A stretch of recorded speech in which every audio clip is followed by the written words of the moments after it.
ئەگەر بمانەوێت پارتی دموکراتی کوردستان بناسین دەبێت بۆ قوڵایی مێژووە پڕ لە ئەزموون و سەروەریەکانی شۆڕ ببینەوە.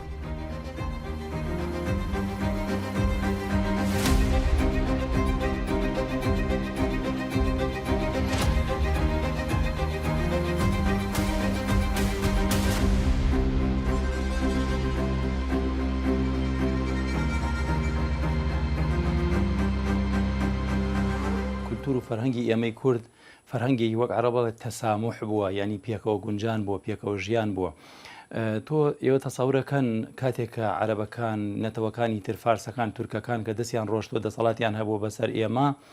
کوردیان چەساندۆتەوە تووشی ئاسیمیلاسیۆنیان کردووە، بەڵام کاتێککە کورد دەستی ڕۆشتووە هەرگیز ئەوەی نەکردووە، دەستی هاوکاری درێژ کردووە، دەستی پێکەوە ژیانی درێژ کردووە و زۆر نمونەی تر هەیە. تەنانەت لە دوای ڕاپەڕینی ساڵی 1990 جەنابی سەرۆک بارزانی خێرا پێش لە کۆیە پێشنیاری ئەوەی کرد بە زووترین کات هەڵبژاردن بکرێ و پەرلەمان پێک بێ و حکوومەت تەشکیل بکرێ بۆ ئێمە باوەڕمان بەوەیە لە ئاشتیا گەشە ئەەکەین. عێراق ئەگەر لەسەر ئاستی هاوڵاتی بوون تەعاملی لەگەڵ هەرێمی کوردستان و لەگەڵ کووردا بکردایەت، ئێستا ئەم عێراقی ئێستا نەبوو، عێراقێکی تر ئەبوو، عێراقی پێشکەوتوتر ئەبوو، عێراقێکی گەشە سەندووتر ئەبوو. ئێمە لە جەنگا نەدۆڕاوین، ڕاستە زەرەرمان کردووە، زیانمان کردو، تووشی قەیران و تووشی داڕمان و تووشی زۆر جینۆساید و کۆمەڵکوژی و ئەوانە کرابین، تووشی کیمابەران کراوین، بەڵام نەفەوتاوین، نەسووتاوین، وەکو سۆمەریەکان وەکو ئاشووریەکان وەکو بابلیەکان تیا نەچوین. بە درێژایی مێژوو ئەتوانم بڵێم زۆرێک لە مێژوو نووسەکان باوەڕیان وایە کە 11,000 ساڵ بەر لە مەسیح کورد هەبووە لەم سنوورە. کورد بە درێژایی مێژوو گەشەی کردووە، ماوەت و هاتۆت و تا ئەم قۆناغە هاتووە. لەم قۆناغەشە ئێمە باوەڕمان بە تەسامح هەیە، باوەڕمان بە پێکەوە ژیان هەیە. بۆیە کاتێککە عێراق بە بێویستی ئێمە عێراق کە کۆمەڵگەی نەتەوەکان کۆمەڵگەی عوسبەت الئومەم بڕیارەدا لە ساڵی 1920 عێراق تەشکیل بکە بە ناچاری کوردی پێوەلکێنن، بەویستی ئێمە نەبووە بۆی هاوسەنگی لە نێوان شیعە و سوننەکانە ڕابگرن.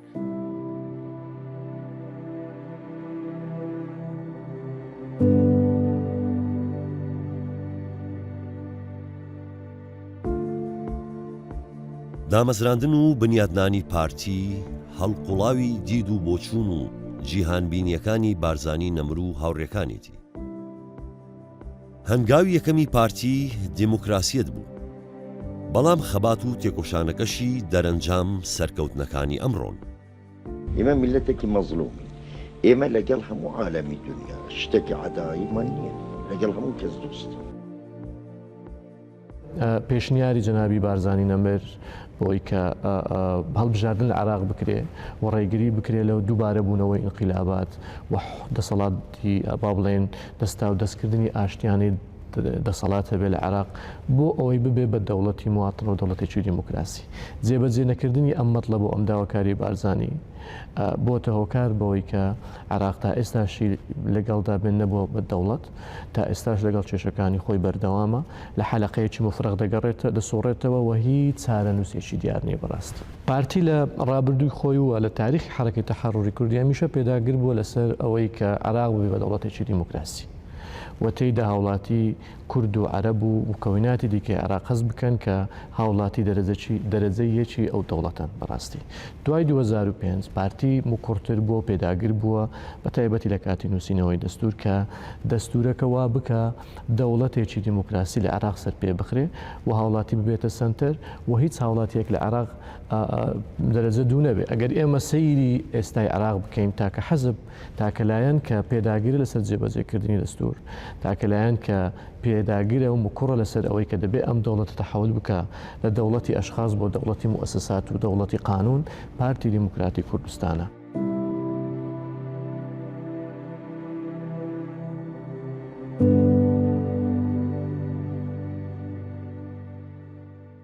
دوای سەرهەڵدانی ساڵی 1991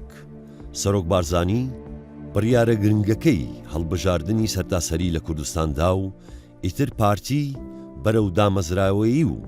خۆ بەڕێوەبردن ئەسپی خۆی تاودا. و هەرچی پێویستە بەرەی کوردستانی تاکو کاتی دامەزراندنی دەوڵەتی قانون و انتخاباتێکی ئازاد لە سەرتاسەری کوردستان بکرێ و هەموو هێز و توانایەکەوە هەوڵ ئەدات کە لە پشتی ئەو کەوادر و ئەو دام و دەستگانەی ئیدارەی وڵاتەکەمان ئەیکەن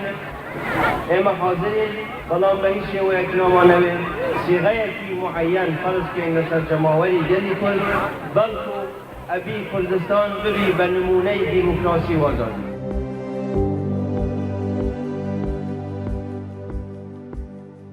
پێم وایە پرۆسەی دیموکراسی لە عێراق لەو کاتەوە دەست پێ دەکات کە پارتی دیموکراتی کوردستان دادەمەزرێت هەر لە ناوی پارتی دیموکراتی کوردستانەوە ئێمە دەتوانین ئاماژە بەوە بدەین کە پارتی حیزبێک بووە هەولیداوە بۆ ئەوەی کە پرەنسیپی دیموکراسی لە عێراق دابمەزرێت و لە بنەماکانی داواکردنی مافی کورد پارتی زۆر گرنگی بە دیموکراسی داوە بۆ نمونە لە شعارەکانی پارتی لە سەرەتادا دیموکراسی بۆ عێراق و ئۆتۆنۆمی بۆ کوردستان بووە کەواتە دەتوانین بڵێین لەگەڵ دەرکەوتنی پارتی وردە وردە ڕۆڵی پارتی بە شێوەیەکی گرنگ لە دیموکراسی لە عێراق دەست پێ دەکات.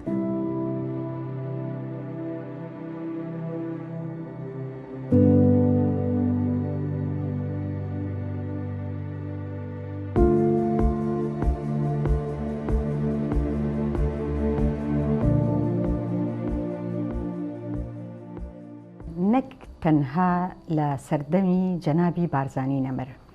بە درێژایی مێژوو ڕێبازی پیرۆزی بارزان هەر لە سەردەمی شێخ عەبدولسەلامی یەکەمەوە دائیمەن پەیڕەوی و خەباتی بۆ دیموکراسی و بۆ مافی خەڵک کردووە.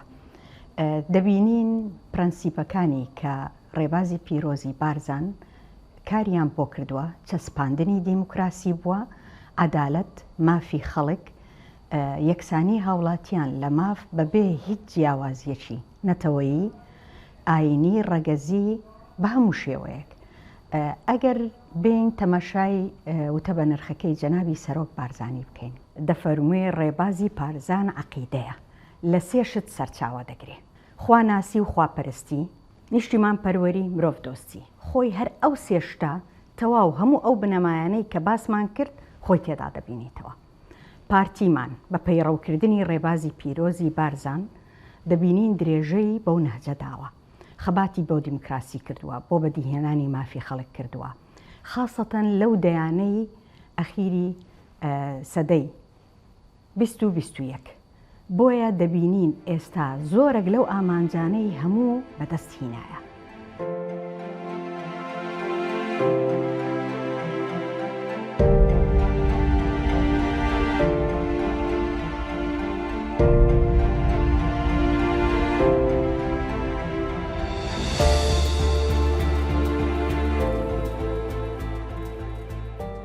دیارە هەڵبژاردن وەکو کۆڵەکەیکی سەرەکی هەر کۆمەڵگەیەکی دیموکراتی بەڕاستی کۆمەڵێک پرەنسیپ و بنەما بە دوای خۆیان هەنێ، بۆیە هەڵبژاردن کە لە مەدرسە و نەهج و فکر و سیاسەتی بارزانی نەمرەوە کە هەڵی داوە بەڕاستی خۆی لەوە ئەبینێتەوە یەکەم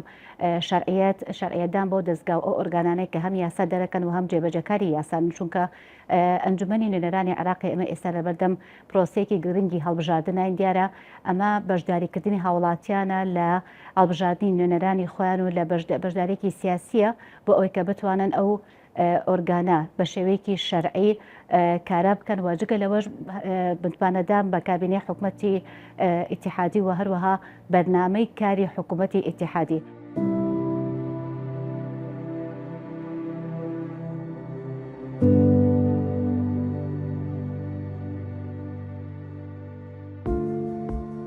ڕوودا و گۆڕانکاریەکان بەردەوام بلەز و بەپە لە خۆیان دەردەخست و ئەوە بوو ساڵی 2003 ڕژێمی دیکتاتۆری عێراق ڕووخاو،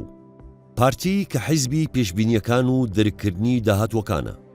لە پێناو دانەبران لە پرۆسە سیاسیەکانی سەرئاسی ناوخۆ و دەوروبەر هەنگاوێکی گرنگترینە، هەنگاوێک بەرەو عێراقیشی نوێ بەڵام بە سەنگێکی سیاسی بەهێزتر و پرۆگرامێکی سەردەمیانەوە. بۆیە بەهێزبوونی پارتی کاریگەری لەسەر بە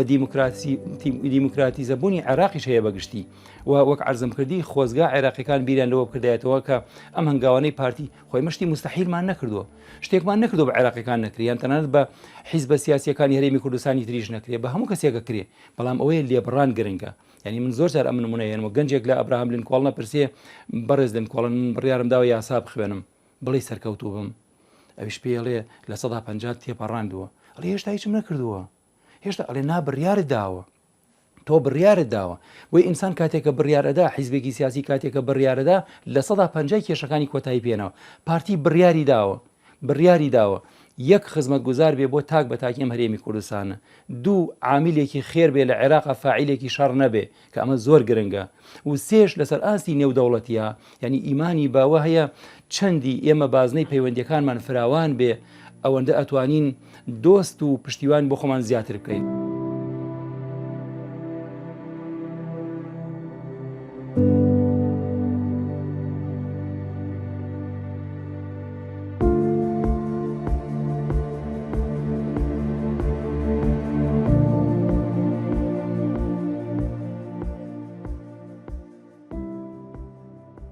ئەو ئەزمونە سەرکەوتووی کە لە کوردستاندا هەیە کە پارتی ڕۆڵی پێشەنگ و سەباقی هەیە لە جێگیرکردنی بنەما و پرەنسیپەکانی دیموکراسی و ئەو ئازادیەی کە زۆر جار دەبێتە ئازادیەکی ڕەها و لە سنوور بەدەر و لە قانون بەدەریش پارتی خاوەنی ئەوەیە و دەزانێت کە لە دیموکراسیەتدا کوردستان یان عێراقیان هەر دەوڵەتێک کە بێ دەوڵەتێکی گەشە سەندووی بەهێز بێ دەبێت لە ژێر سێبەری پرۆسەیەکی دیموکراسی بەهێز بێ. دیموکراسی شعورێکی دەستە جەمعی هەموو هاوڵاتیانی دەوڵەتەکەی بەوەی کە لە بەرامبەر قانوندا یەکسانن واروها ئازادن لە اختیارکردنی نوێنەرانیان بۆ ئەوەی ئیدارەیان بدەن. بۆ نمونە ئێمە لە دەستوری عێراقیدا هەر 100,000 کەسێک ئەندامێکی دەبێ ئەم 100,000 کەسە نوێنەرێکیان دەبێ تەمسیلیان دەکات لە پەرلەمان تەمسیلی ڕوئیا و خەونەکانیان دەکات و لێ پرسیینەوەشیان لەگەڵ دەکرێت کاتێک کە با بڵێن تەمسیلێکی دروست ناکەن. ئەوەی کە لە عێراقدا هەیە بە هیچ شێوێک پرۆسەیەکی دیموکراسی ناونانێن 4 ساڵ جارێک انتخاباتێک کە هیچ دەرەنجامێکی نابێ هەمان دەموچاو دووبارە دەبێتەوە و هەمان فەشەلی سیاسی ئەم فەشەل دەستپێرێ بە فەشەلێکی تر و وای کردووە کە داهاتووی دەوڵەتەکە وەکو دەوڵەت بخاتە ژێر پرسیاری گەورەوە.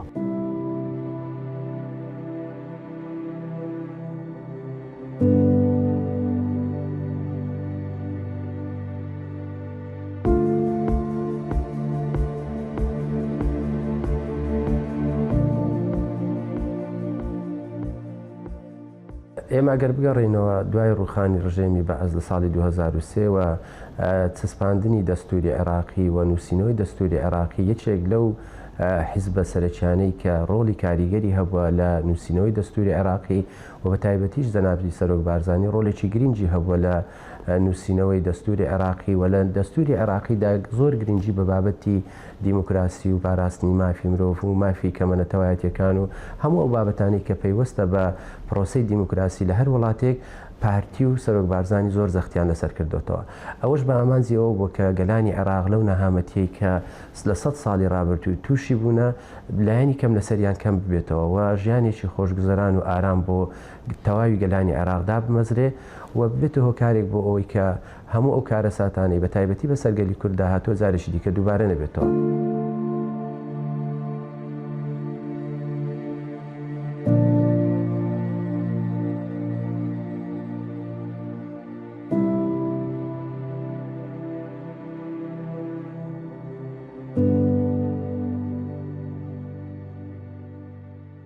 لە شۆڕشی مەزنی ئەیلول لە ساڵی 1961 ئەو شۆڕشە مەزنا دروشمێکی زۆر پیرۆزی هەڵگرت بوو دەیگوت دیموکراسی لۆ عێراق و ئۆتۆنۆمی لۆ کوردستان لەبەرچی لەبەر ئەوەی باش دەیزانی ئەگەر هاتووە عێراق دیموکراسی بی بێگومان ئۆتۆنۆمی دەستەبەر دەبی لە بۆ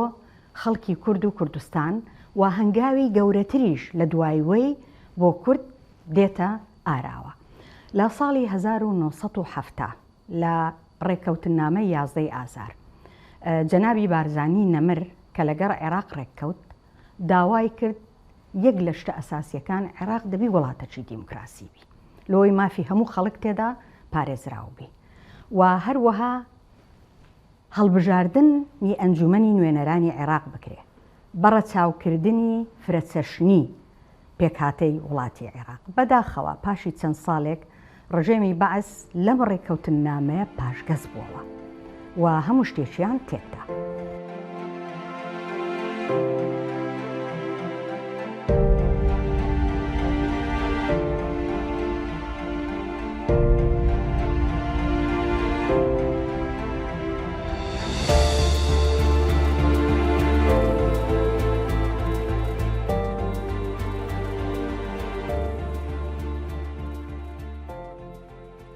هەڵبژاردن بەڕاستی کۆڵەکەیکی سەرەکی بە بەهێزکردنی ماف و ئازادیەکانە کە ئەمەش لە هەم لە بنەمانەی دەوڵەتیەکان و هەم لە دەستوری عراقی هەمیشەی ساڵی 2005 جەختی لەکراوەتەوە کە هاوڵاتیان ئەتوانن بەشدارێکی کارا و کاریگەر بکەن بۆ ئەوەی کە ئەم مافی خۆیان بەرجەستە بکەن. جگەلەوە هەڵبژاردن بەڕاستی هیچێک لە با بڵێن باشیەکان و یاخود کاریگەریە ئیجابەکانی تری هەڵبژاردن ئەوەیە کە ئاڵوگۆڕکردنی دەسەڵات بە شێوەیەکی ئاشتیانە کە ئەمەش فاکتەرێکی سەرەکیە بۆ هێنانەدی سەقامگیری ئاشتی لەناو هەر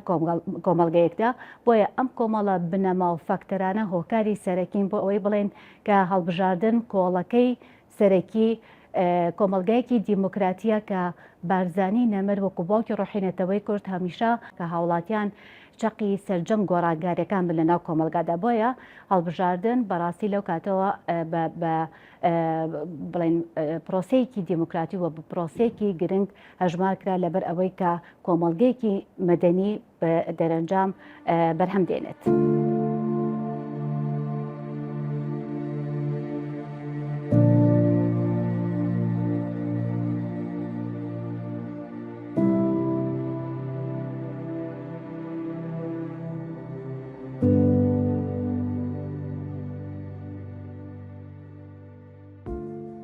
بەنسبەت ئێمەی کوردەوە بەغدا شوێنی بڕاردانە بەغدا ئێمە پێمان خۆشە یا پێمان ناخۆشە مەزدەری قەرارە بۆیە ئێمە لە پارتی دیموکراتی کوردستان لە ساڵانی ڕابردووە باوەڕمان وە بوو کە ئێمە پێویستە گەشە بە ژێرخانی ئابووری هەرێمی کوردستان بدەین ئێمە لە نێوان ئەم ئاگربارانە وەک مێرگێکین وەک عەرەبەڵێ واحەیەکین ئێمە مێرگەیەکی سەوزگوزارین سەوزاین ئێمە مەسیحی و هەتێک ڕای ئاینەکان لە هەرێمی کوردستانە گەشاونەتەوە حەساونەتەوە ئێمە دەستی هاوکاریمان درێژ کردووە بۆ تێک ڕای لایەنەکان بۆیە سەرکەوتنی عێراق سەرکەوتنی پارتی لە عێراقا ئەتوانم بڵێم ڕۆڵێکی کاریگەری ئەبێت.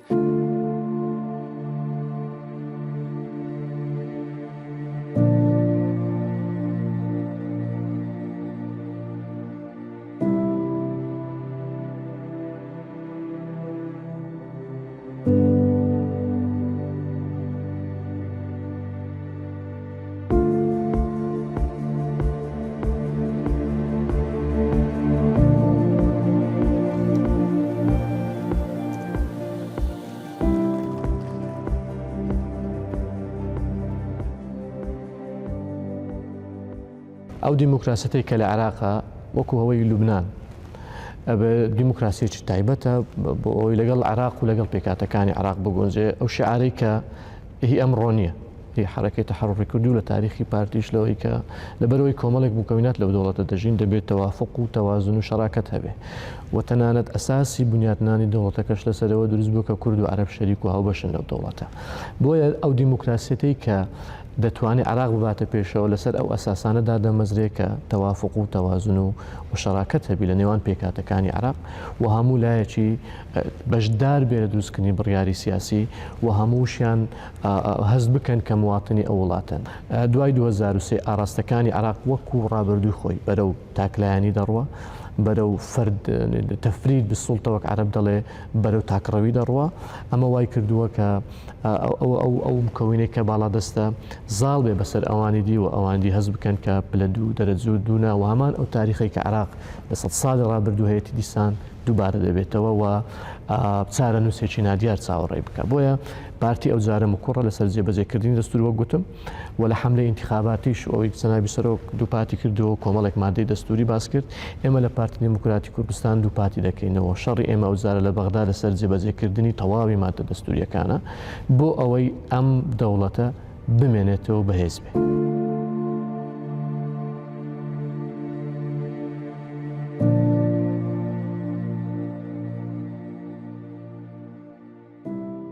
پێم وایە دیموکراسی لە عێراق تەنها لەسەر وەرەقا دیموکراسیە لە ئەرزی واقع شێوازێکی دیکەیە بەڵام ئەگەر بیانەوێت چەمکەکانی دیموکراسی بچەسپێنن دەبێت چاو لە نمونەی هەرێمی کوردستان بکەن لە هەرێمی کوردستان پێکەوە ژیانی ئاینی نەتەوەی کللتوری ڕۆشنبیری هەیە هیچ جیاوازیەک نییە لە نێوان تاکێک کە کوردە یاخود عەرەبە یاخود مەسیحیە یاخود هەر نەتەوەیەکی دیکەیە لە ڕووی ئاینیشەوە بە هەمان شێوە ئێمە شانازیەکی گەورەمان بەبەر بڕاوە بەهۆی ئەوەی کە هەرێمی کوردستان بۆتە نمونەیەکی جوانی پێکەوە ژیان لەسەر ئاستی دنیا ئەو سێ چەمکە گرنگەی کە ئێستا پارتی کردوێتە دروشمی خۆی هاوبەشی و هاوسەنجی و سازان باشترین نمونەن بۆ ئەوەی کە بڵین پارتی دەیەوێت گۆڕانکاری گەورە لە پرۆسی سیاسی عێراق بکات و بە کاریگەریەکانی خۆی لەسەر پێشکەوتنی دیموکراسی لە عێراق زیاد بکات و بێتە هۆکارێک بۆ گەشە سەندنی ئابووری و سیاسی و کۆمەڵایەتی لە عێراق.